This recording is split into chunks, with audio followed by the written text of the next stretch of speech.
RCB ಮಸ್ತ್ ನೋಡಿ ಅಭಿಮಾನಿಗಳಿಗೋಸ್ಕರ ಮನಸ್ ಮುಟ್ಟ ಅಂತ ಕೆಲಸ ಮಾಡ್ಯಾರ. ಆದ್ರೆ ನಾನು RCB ಫ್ಯಾನ್ ಆದ ಸಾರ್ಥಕ ಆತ್ ಬಿಡಿ. ಹೋದ್ ಸಲ RCB ರ್ಯಾಲಿಯಾಗ ನಾವ್ ಜನ ಸತ್ರ. ಈಗ ಅವ್ರ ನೆನಪಿಗೋಸ್ಕರ 11 ಸೀಟ್ ಮೀಸಲಿಟ್ರಲ್ಲಿ. ಇನ್ನೇನ್ IPL ಚಲೋ ಆಗಿ ಬಂತು, ಎಲ್ಲಾರ್ದು ಮುಕ್ಳು ಉರ್ಸದ. ಯಾರಿಗ ಉರಿಸ್ತಪ್ಪ? ಕೇಳ್ತಿಲ್ಲಣ್ಣ, ಇರ್ತಾರ ಲೇಟರ್ಸ್. ಏನ್ ಸಿಗ್ತಿರ್ಲಿ ನಿಮ್ಗೆ ಉರ್ಸಿದ್ರ? ಸುಮ್ಮಿರೋಣ, ನಿಂಗೆ ಗೊತ್ತೈತಿ ನಮ್ ವಿರಾಟ್ ಸರ್ ಬಗ್ಗೆ ಎಷ್ಟೆಲ್ಲ ಟ್ರೋಲ್ ಮಾಡ್ತಾರ. ಸುಮ್ಮಿರ್ಲಿ, ಈ ಸತೆ ಚೆನ್ನೈದರಿಗೆ ಮಸ್ತ್ ಉರ್ಸಮು, ಮಸ್ತ್ ಟ್ರೋಲ್ ಮಾಡಮ್ಮ. ಇಲ್ಲಿ ಅವ್ರು ಮಾಡ್ತಾರ ಅಂತೇಳಿ ನೀವು ಮಾಡ್ತೀರಿ, ನೀವು ಮಾಡ್ತಾರ ಅಂತೇಳಿ ಅವ್ರು ಮಾಡ್ತಾರ. ಹೋಗ್ತಿರೋದು ಮರ್ಯಾದ ನಿಮ್ದಲ್ಲ. ಇಲ್ಲಿ ಭಾರತಕ್ಕೋಸ್ಕರ ಆಡಿದ ಕ್ರಿಕೆಟರ್ಸ್ ಇಷ್ಟೆಲ್ಲ ಟ್ರೋಲ್ ಮಾಡ್ತೀನಿ ಅಂತ ಹೇಳ್ತಿರಲ್ಲ. ಮೊನ್ನೆ T20 ಕ್ರಿಕೆಟ್ ಇದ್ದಾಗ ನೀವು ಇವತ್ತು ಯಾರ್ದು ಟ್ರೋಲ್ ಮಾಡ್ತೀನಿ ಅಂತೇಳಿ ಅವ್ರದ ಸ್ಟೇಟಸ್ ಸ್ಟೋರಿ ಹಾಕಿದ್ರಿ.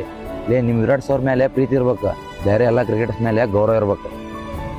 ಇದು IPL ಮುಗಿದ್ಮೇಲೆ ಮತ್ತೆ ಎಲ್ಲರೂ ಒಂದಾಗತ್ತೀರಿ. ಒಂದ ಕೈಲಿ ಅಂತೂ ಚಪ್ಪಾಳೆ ಆಗಂಗಿಲ್ಲ. ಇಲ್ಲಿ ಯಾರಿಗೂ ಅವಮಾನ ಮಾಡಕ್ ಹೋಗ್ಬೇಡ್ರಿ. ನೀವು ಸಣ್ಣ ಪುಟ್ಟ ಟ್ರೋಲ್ ಮಾಡೋದ್ರಿಂದ ಫ್ಯಾನ್ಸ್ ವರ್ಷ ಆಟಕ್ಕವ. IPL ಅನ್ನೋದು ಎಂಟರ್ಟೈನ್ಮೆಂಟಿಗೆ ಅಷ್ಟ. ಅದನ್ನ ನೋಡಿ ಖುಷಿ ಪಡ್ಬೇಕು. ನಮ್ ದೇಶಕ್ಕ ಎಲ್ಲಾ ದೇಶದ ಕ್ರಿಕೆಟ್ ಪ್ಲೇಯರ್ಸ್ ಆಡಕ್ ಬಂದಿರ್ತಾರ. ಅವ್ರ ಮುಂದ ನಮ್ ದೇಶದ ಕ್ರಿಕೆಟ್ ಪ್ಲೇಯರ್ಸ್ಗೆ ಅವಮಾನ ಮಾಡಕ್ ಹೋಗ್ಬೇಡ್ರಿ.